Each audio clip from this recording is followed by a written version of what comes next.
So, good evening, folks, and welcome back to another Tales from the Past.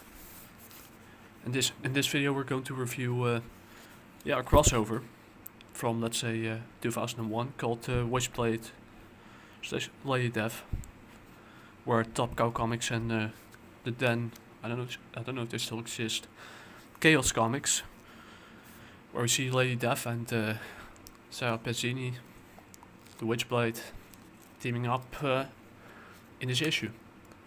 For those of you who don't know how I do these types of videos, Tales from the Past is basically a series of video slash overviews, where I go through, let's say, an American comic or European comic or even a manga from, let's say, the previous century, so the 20th century, all the way up to, let's say, 2010, 2011, and basically break down the video in a few parts. We go through who the team is, the writer, the penciler, inks, colors, the whole yin yang. Give you a short synopsis of the comic or European comic or the manga itself. And in case of the, let's say, the normal Tales from the Past, I'll also give a little breakdown. In this case, with an overview, it's not really. Breakdown is nice, but not really needed. And we go to the good, bad, and the ugly, where I give a score from let's say 10. Let's say 10 out of 100 is 1 out of 10, till 100 out of 100, which is 10 out of 10. So yeah, pretty old school rating. And we give the final verdict. That's what we get with the final verdict after the good, bad, and the ugly. And there might some things that you might or might not agree or disagree with me about, but mostly if there are things that you disagree with me about in this video, no problem, that's totally fine. Just try to keep it civil. My goal of these types of videos is trying to bring back or bring something back from a previous time, a simpler time, but we could discuss whether the comic is good or not, or European comics good or not, which characters are good or not, who could be who, if the cover art is nice, if the interiors are nice, if there's a good balance between writing and art, things like that, pretty easy. And we'll be using sources like the Leagueofcomicgeeks and in this case a Grand Comic database for the synopsis, because their, let's say, synopsis was a little better than the one I could find on the Leagueofcomicgeeks, or at least a little more fitting for this video. And also giving you the thoughts of other readers and people who read it. So, or maybe dropped it. So here we go. So without further ado, we go to who the team is. The team is writer David Hall. Pencils is Francis Manapool. I probably butchered the name, Joel Gomez. And inks are John Livesey, Marco Gadi. And the colors are Jonathan D. Smith and John Starr. Letters are Dennis Heisler and Robin Spiar. Difficult to spell. It's not my first language. And the editor is René Geerlings, which is funnily enough, I think he has some Dutch roots, but I could be wrong. The covers are done by Francis Manapool and John Starr and John Livesey. And let's go to the synopsis. So basically, Sara Pezzini, who's probably Italian-American from what I see from her last name, the witch, who is also in the possession of the artifact known as the Witchblade, investigates a ritual killing and comes across Lady Death. And they have to take down a guy known as Quentin Shaw, who put the youngsters up to the murders, and he attempts to summon a powerful demon from who seems to have a connection to the past Lady Death when she was still at her. Let's see what her name was again. This is unscripted. Oh yeah. Her name was Hope.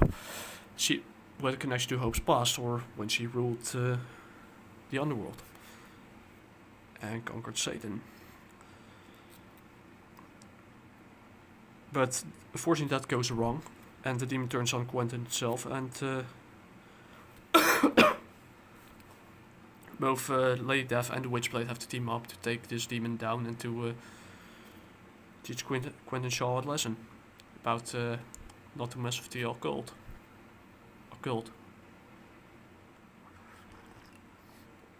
Ah, much better. So yeah, that's Synopsis itself. Let's go back to the Good, Bad and Ugly. I can show you a little bit without spoiling too much of the artwork inside. As you can see here, the interior art, if you could see here, I could show you this part a bit. And here, the interior art is decent enough, especially action scenes, and yeah. There's some nice details as well, especially when the demon gets summoned.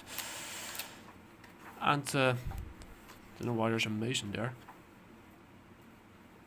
And there's better writing overall than in most Witchblade books, so that's a good thing. And yeah, it's interesting team up. It's a slow start at the beginning, but yeah, a nice use of double spreads, as you can see here. But yeah, now we could go to the bad part.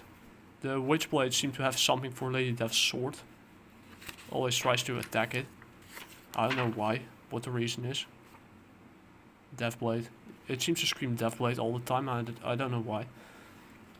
I got a little cold, so it goes a little bit hard this time. But yeah. The other thing is, yeah, I see more Witchblade. I see too much Witchblade in it, and not enough Lady Death in terms of art style. But yeah, and the cover itself is yeah. I like this part. This is a nice art. So yeah, it's kind of blend between yeah, say Chaos Comics and Kamen Comics and Top Cow. I'll say it's nice enough. But yeah, the cover itself is kind of yeah, hit or miss. There's not enough curves in it. I prefer it a little bit more curvy. But that's because that's a manga, and in case of iconic comics, Kamen America, Kamen Comet has spoiled my taste a bit. I'm not going to lie about it, but still a nice adaptation of yeah, taking Lady Death and Sara Pezzini, the carrier of the Witchblade, or the host of the Witchblade, and make Lady Death in their own style, which is yeah, you might like this cover, you might not like it. I'm personally not a big fan of it, but yeah, due to yeah, there's not enough curves in it. It could be a little more curvy, a little more close to yeah, Lady Death itself, but hey, I said Kamen America and yeah, manga spoiled me a bit, so there's nothing. So yeah, entre gustos no hay disgustos. That's how we say it in Spanish. So the final verdict, and yeah, the League seems to be quite positive about it, even though I have a feeling that not many people read it.